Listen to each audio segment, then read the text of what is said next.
Iran के रेगिस्तानों से लेकर हॉर्मुज की लहरों तक इस वक्त बारूद की गंध फैल चुकी है। अमेरिका, इजराइल और ईरान के बीच तनाव उस लेवल पर पहुंच गया है जहां से वापसी का कोई रास्ता नहीं दिखता।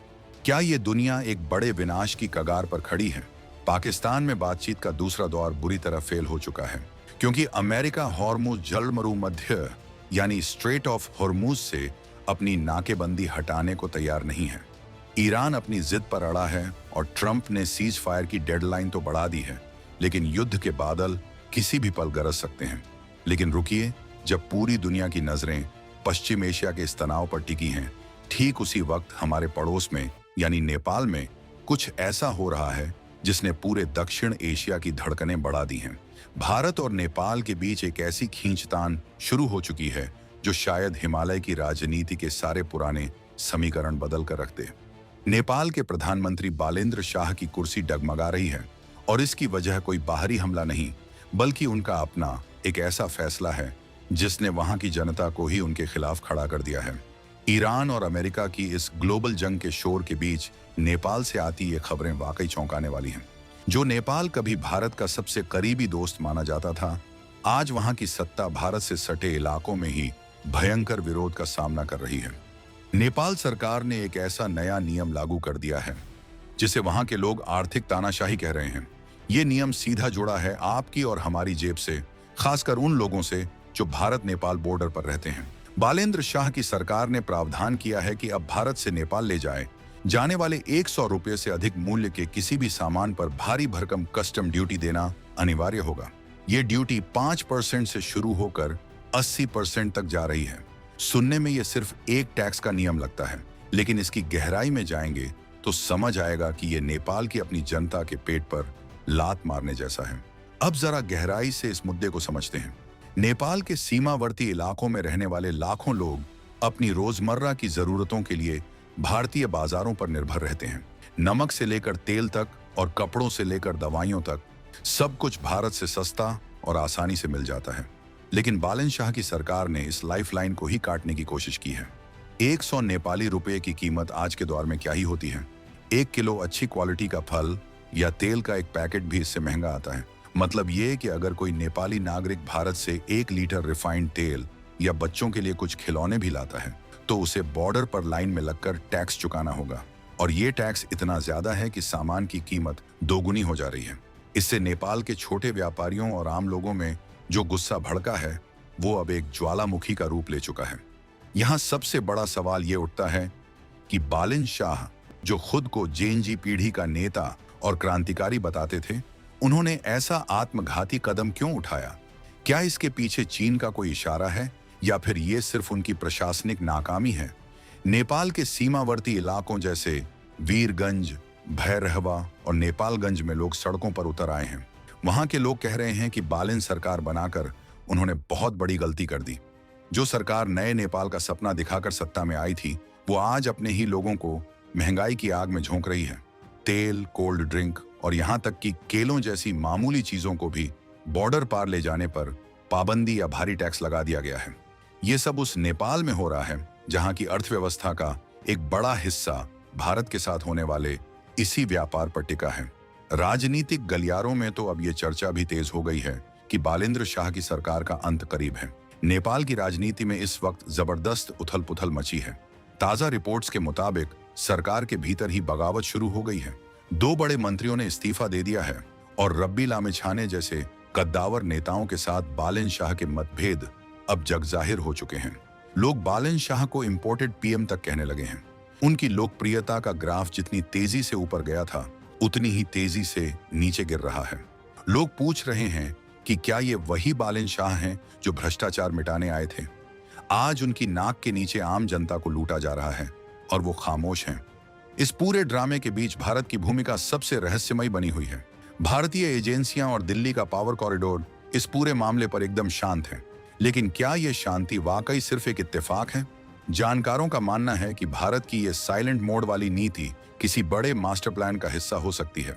नेपाल में जब जब भारत विरोधी सेंटीमेंट को हवा देने की कोशिश की गई है, तब तब वहां की सरकारों को मुंह की खानी पड़ी है। 2026 का ये नया दौर है जहां भारत अपनी ताकत का प्रदर्शन शोर मचाकर नहीं, बल्कि रणनीतिक धैर्य के साथ करता है। नेपाल की जनता खुद देख रही है कि भारत से दोस्ती तोड़ने या भारत पर बेवजह के प्रतिबंध लगाने का अंजाम क्या होता है। नेपाल के सीमावर्ती इलाकों में रहने वाले लोग भारत के साथ रोटी बेटी का रिश्ता रखते हैं। जब बालेंद्र सरकार ने 100 रुपए वाले नियम को सख्ती से लागू करना शुरू किया तो बॉर्डर पर भयंकर जाम लगने लगा। छोटे छोटे सामानों की चेकिंग के नाम पर लोगों को घंटों परेशान किया जा रहा है। कई संगठनों ने अब सीधे काठमांडू को चुनौती दे दी है। उनका कहना है कि अगर ये नियम वापस नहीं लिया गया तो वो बॉर्डर को पूरी तरह से ठप कर देंगे।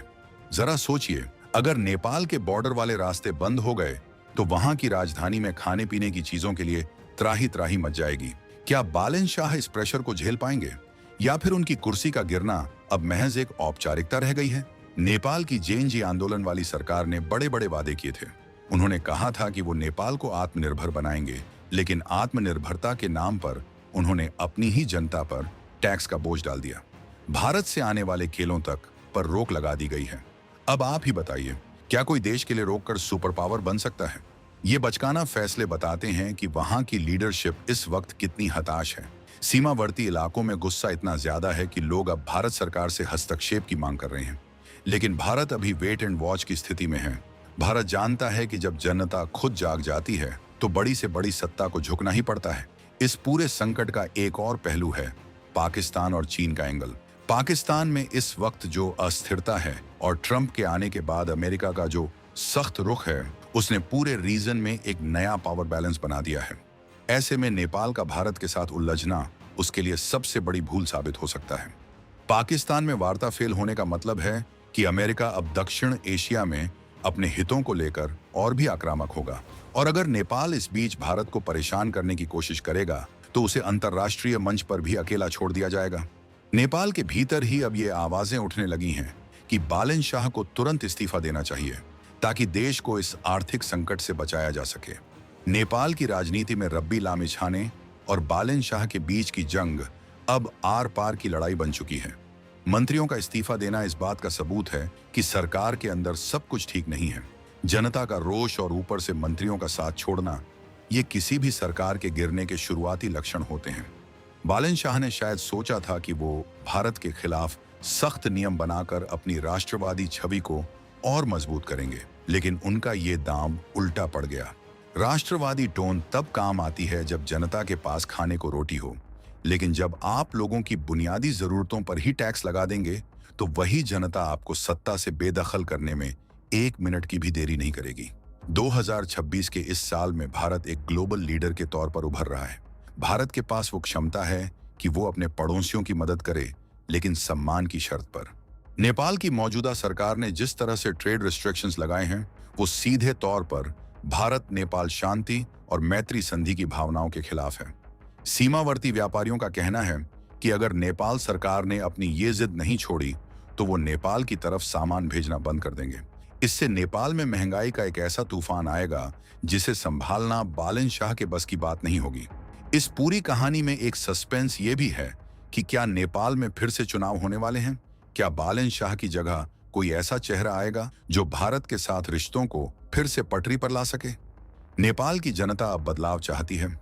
वो उस जेएनजी रिवॉल्यूशन से थक चुकी है जिसने उन्हें सिर्फ महंगाई और पाबंदियां दी हैं।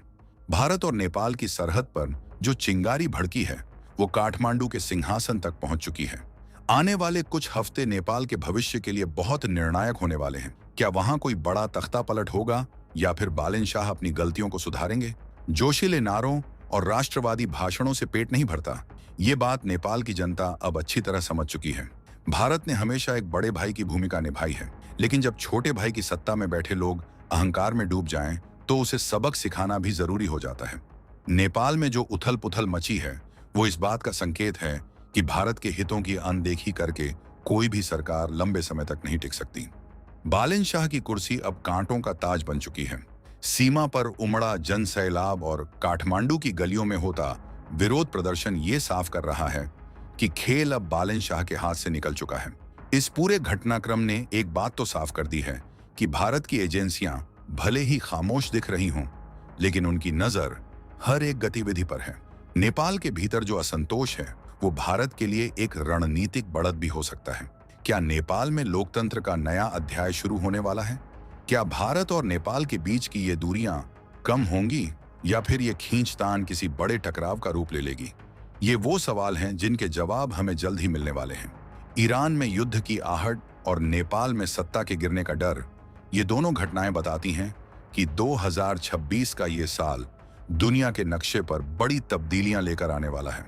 नेपाल की जनता का यह गुस्सा सिर्फ एक टैक्स के खिलाफ नहीं है, बल्कि उस सोच के खिलाफ है जो भारत और नेपाल के अटूट रिश्तों के बीच दीवार खड़ी करना चाहती है। बालन सरकार ने आग से खेलने की कोशिश की है और अब वही आग उनके अपने घर तक पहुंच गई है। सीमावर्ती इलाकों के लोग अब आर पार के मूड में हैं और उनकी ये ललकार काठमांडू के महलों की दीवारों को हिला रही है।